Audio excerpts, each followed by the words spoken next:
Hi, ఇదేంటి అర్థమైందండి? దోసకాయ అండి, నిప్పు మీద కాలుస్తున్నాను, వంకాయలు కాల్చేస్తున్నాను. ఈ విధంగా ఎందుకు కాలుస్తున్నానో తెలుసుకోవాలనుందా? ఈ వీడియో స్కిప్ చేయకుండా చివరి వరకు చూడగలరు. ఈ పుల్కాయ చేసేది స్టవ్ మీద పెట్టానండి. ఇప్పుడు ఆన్ చేస్తున్నాను. ఇది దోసకాయ. దీనికి కొంచెము నూనె రాస్తున్నాను అండి. ఇట్లా చుట్టూతో మంచిగా రాసేసి ఇది కొంచెం సిమ్ మీద పెడుతున్నాను. పెట్టి దీని మీద కాలవాలి. ఈ విధంగా కలుద్దాం. ఈ దోసకాయకి నూనె రాసుకున్నాకండి ఫోర్క్ తీసుకొని కొంచెం ఆ విధంగా ఘాట్లు పెట్టుకోవాలి. కొంచెం ఘాట్లు తిప్పుకోవాలండి, డొల్లిపోతుంటుంది.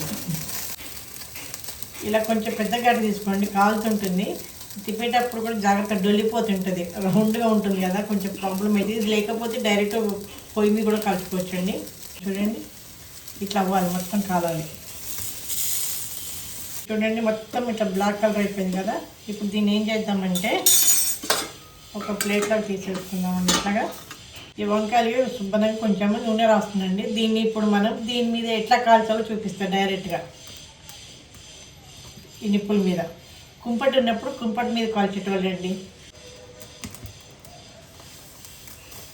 ఇప్పుడండి ఇట్లా రెండు మంచిగా కాలింది. ఇది పూర్తి కాలేదు. ఇప్పుడు దీన్ని కొంచెం కాల్చేద్దాం. ఇట్లాంటి రెసిపీ మీరు ఎప్పుడైనా చేశారు? ఇట్లా నిప్పుల మీద కాల్చి, దీని పేరు తెలుసా మీకు? ఇక్కడ పెట్టేద్దాం, ఈ చల్లారనిద్దాము. ఇలా ఏం చేద్దామంటే ఒక గిన్నె పెట్టేసుకుందాం. కొంచెము ఆయిల్ వేసుకుందాము. ఆయిల్ వేసుకొని ఇది కాగిన తర్వాత 8 మిరపకాయలు తీసుకున్నాండి. దీన్ని నూనె వేడైంది కదా, దీన్ని మంచిగా దీంట్లో ఇట్లా వేసేసుకుందామండి.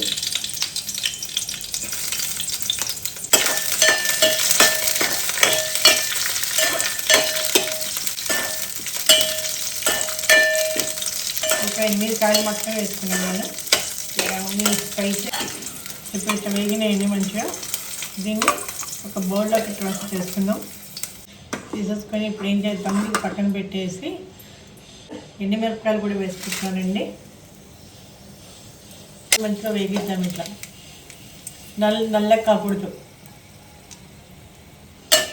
ఇవి కూడా వేగినాయండి. ఇప్పుడు దీంట్లో తీసేసుకున్నాము. దీన్ని ఒక నూనె వేస్తున్నాను. వేడిగా ఉంది కాబట్టి తొందరగా వేడిందండి. ఇప్పుడు కొంచెం శనగపప్పు వేసాను, కొంచెం మినప్పప్పు,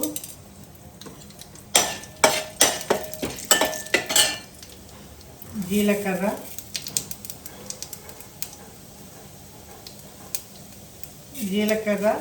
ముందు వేసి రావాలండి. కొంచెం కరివేపాకు వేసేయాలి. ఇప్పుడు ఒక మిక్సీ జార్ తీసుకుందామండి.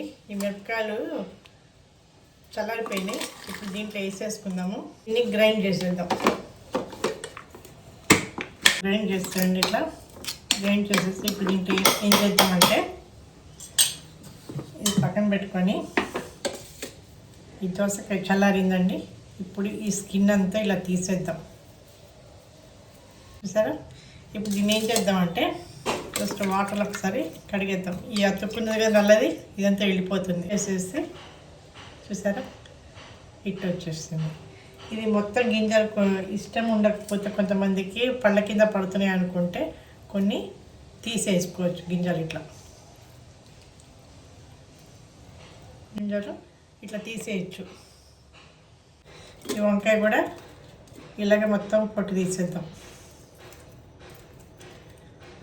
పొట్టు తీసాను. ఇవి ఉన్నాయి కదా తొడమలు, ఇట్లా కట్ చేసేస్తున్నాను. ఈ వాటర్లో వేసేస్తున్నాను. అది ఇందాక ఎందుకు వచ్చాయంటే మనకి పట్టుకోవడానికి కన్వీనియంట్గా కాల్చేటప్పుడు. అయిపోయిందండి.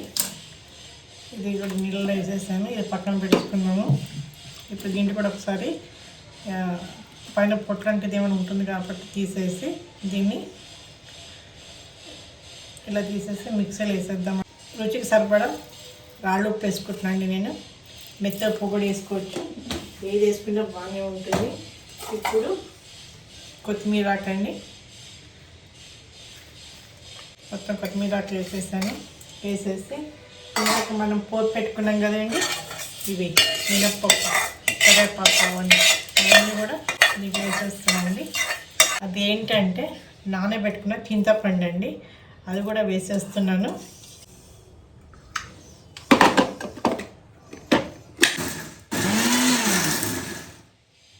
అండి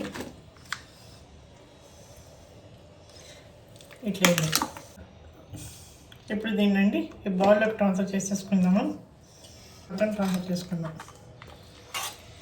ఇప్పుడు దీంట్లో అండి కొంచెం ఇది మెంతిపిండి అండి, ఇది కొంచెం కావాలంటే ఇందాక మనం పప్పులో వేయించుకున్నాం కదా పోపుకి, అట్లా అప్పుడు కూడా కొన్ని మెంతులు వేసేసుకోవచ్చు. లేదంటే ఇట్లా కూడా చివరికి వేసుకుంటే కూడా బాగుంటుంది. ఇప్పుడు ఇలా కలిపేసుకొని ఏం చేద్దామంటే ఇది పక్కన పెట్టేసి ఒకసారి స్టవ్ మీద ఇది పెట్టుకుందాం, పోపు పెట్టుకుందాం. ఈ స్టేజ్లో కొంచెం సాల్ట్ చూసుకోండి, కొంచెం తక్కువ అనిపిస్తే కలుపుకుందరు. కానీ స్పైసీ సాల్ట్ అకార్డింగ్ మీ టేస్ట్ ప్రకారం వేసుకోండి. చింతపండు కూడా కొంచెము పులుపు ఎక్కువైతే కొంచెం వేసుకోండి. నాకు సరిపడా వేసుకున్నాను ఈరోజు. ఇది వేడైందండి, ఇప్పుడు నూనె వేసేస్తున్నాను. కొంచెం శనగపప్పు వేస్తున్నానండి, కొంచెం మంచి గోల్డెన్ కలర్ రావాలి. కొంచెం మినప్పప్పు, కొన్ని ఆవాలు, కొంచెం జీలకర్ర, కొంచెం పసుపు, కరివేపాకు అండి వేసేసుకొని ఇంగువ వేసుకోవాలండి. ఇది ఇంగువ వేసి జీలకర్ర వేసుకుందాం.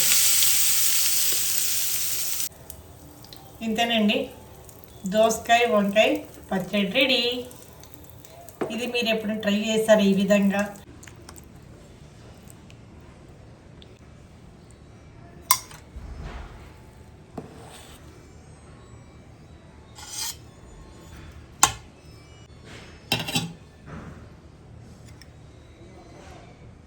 ఇలా చేసేద్దామండి. ఈ దోసకాయ వంకాయ క్వాలిటీ చేసినటువంటి బజ్జీ ఉంటుంది, దీన్ని టేస్ట్ చేసేద్దామండి. ఈ వంకాయ దోసకాయ క్వాలిటీ ఈ విధంగా చట్నీ చేసుకుని తింటుంటండి, ఎక్సలెంట్ టేస్ట్, చాలా బాగుంది. ముక్కలు కట్ చేసి చేసుకుంటే ఒకలాగా ఉంటుంది, ఇట్లా చేస్తే ఒకలాగా ఉంటుంది. మీకు ఇలాంటి ఈజీ రెసిపీస్ కావాలంటే ఛానల్ సబ్స్క్రైబ్ చేయండి, లైక్ చేయండి, షేర్ చేయండి.